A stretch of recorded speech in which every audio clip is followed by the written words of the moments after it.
दोस्तों, आज की इस वीडियो में हम आपको बताएंगे कि बुद्ध के नज़रिए से हमारी ज़िंदगी की कीमत क्या है।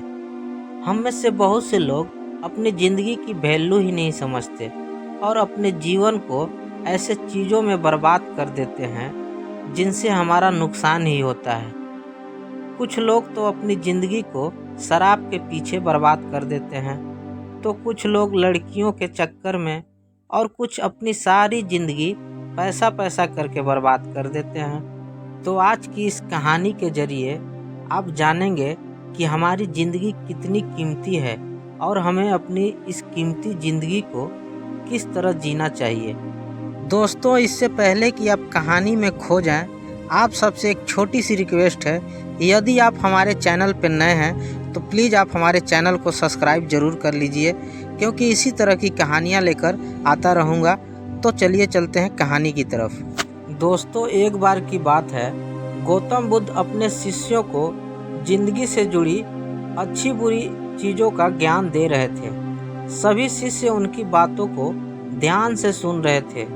उन सभी में एक शिष्य ऐसा था जिसे प्रश्न पूछने का बहुत आदत थी, और फिर वह शिष्य उठकर गौतम बुद्ध के पास गया और उनसे बोला, आप हमें ज़िंदगी के बारे में जो कुछ सिखा रहे हैं उस सब का क्या फ़ायदा, क्योंकि हम में से बहुत से बच्चों को ये भी नहीं पता है कि हमारे जीवन का मूल्य क्या है और यह जीवन हमारे लिए कितना कीमती है। पहले आप हमें ये बताइए कि इस जीवन का मूल्य क्या है।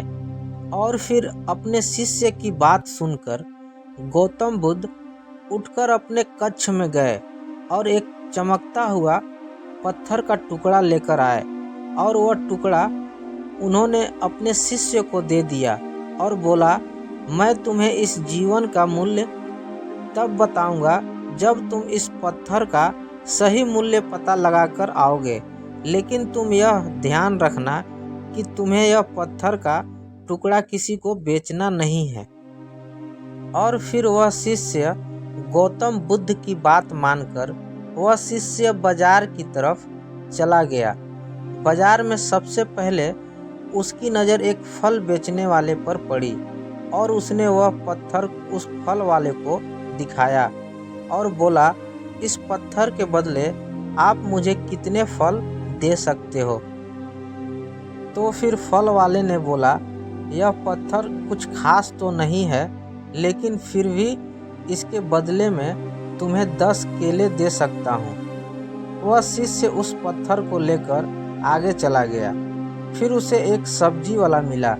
शिष्य ने उस सब्जी वाले से उस पत्थर का कीमत पूछा, तो सब्जी वाले ने उस पत्थर को ध्यान से देखा और बोला, इस पत्थर की कीमत के बदले मैं तुम्हें ज़्यादा से ज़्यादा 1 बोरी भरकर सब्जी दे सकता हूँ। इसके बाद वह शिष्य उस पत्थर को लेकर एक सोने के व्यापारी के पास गया।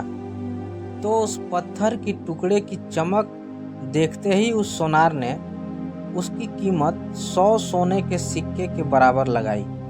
शिष्य वह पत्थर के टुकड़े बेचने से मना किया, तो वह सोनार उसके बदले 200 सोने के सिक्के देने को भी राजी हो गया, लेकिन शिष्य ने वह पत्थर नहीं बेचा। इसके बाद वह शिष्य एक हीरो के व्यापारी के पास गया और उनके सामने जाकर उस पत्थर के टुकड़े को रख दिया। तो उस पत्थर को देखते ही हीरो के व्यापारी ने एक साफ कपड़ा बिछाया, उस पत्थर को उसके ऊपर रख दिया, फिर उसकी परिक्रमा की और हाथ जोड़कर उस पत्थर को कपड़े में लपेटते हुए बोला, तुम जिसे मामूली पत्थर समझकर उसकी कीमत पूछ रहे हो, असल में यह एक बेशकीमती रूबी है। ऐसा रूबी हर किसी को नहीं मिलता। मैं अगर अपना सब कुछ बेच भी दूं तो भी इसकी कीमत नहीं चुका सकता। उस व्यापारी की बातें सुनकर वह शिष्य हैरान हो गया और वह दौड़ा दौड़ा सीधा बुद्ध के पास आया और उसने जो कुछ भी बाजार में हुआ वो सब बात बताया।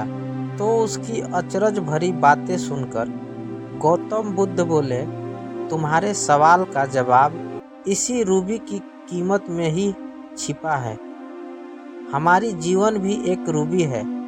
रूबी की तरह यह भी बेशकीमती है, लेकिन हम इस बात को हमेशा नज़रअंदाज कर देते हैं और अपने जीवन का मूल्य नहीं समझते हैं। हम दूसरों को देखकर और उनके जैसा जीवन जीने की कोशिश में अपने जीवन की कीमत को कम कर देते हैं। हम यह सोचते हैं कि हमारी ज़िंदगी की कीमत वही है जो दूसरे हमें बताते हैं, लेकिन यह बात हमेशा ध्यान रखना कि सामने वाला अपनी हैसियत, बुद्धि और अपनी समझ के हिसाब से तुम्हारी कीमत लगाता है। तो ज़िंदगी सिर्फ एक बार मिलती है, इसलिए इसको बर्बाद ना करें। अपनी ज़िंदगी को इतना ही कीमती समझें जितना कीमती आप अपने बैंक में रखे रुपयों को समझते हैं। आज के समय में लोग अपनी ज़िंदगी से ज़्यादा कीमती प्यार और पैसा, दिखावे से भरी चीज़ों को समझते हैं। प्यार के चक्कर में लोग सुसाइड कर लेते हैं और लोग पैसों के चक्कर में ऐसा काम करने लग जाते हैं जिससे उनकी ज़िंदगी बर्बाद हो जाती है। नाम कमाने के चक्कर में उल्टे सीधे काम करने लग जाते हैं। हमेशा याद रखें कि यह दिखावा करना ज़रूरी नहीं है। प्यार दोबारा मिल सकता है, पैसा फिर से कमाई जा सकती है, लेकिन ज़िंदगी को फिर से वापस नहीं पाया जा सकता। इसलिए अपनी इस बेशकीमती ज़िंदगी को अच्छे से जिएं, हर पल का आनंद लें और कभी ये ना सोचें कि आप इस दुनिया में किसी काम के नहीं हैं। ना ही कभी यह सोचें कि आपकी ज़िंदगी व्यर्थ है। आपके होने या ना होने से कुछ फर्क नहीं पड़ता। जब भी ऐसा नेगेटिव विचार आपके मन में आए तो खुद को बस यह याद दिलाना कि जीवन एक रूबी है और यह बेशकीमती है। तो दोस्तों, इस कहानी से आप क्या सीखे कमेंट बॉक्स में ज़रूर बताइएगा। नमो बुद्धाय।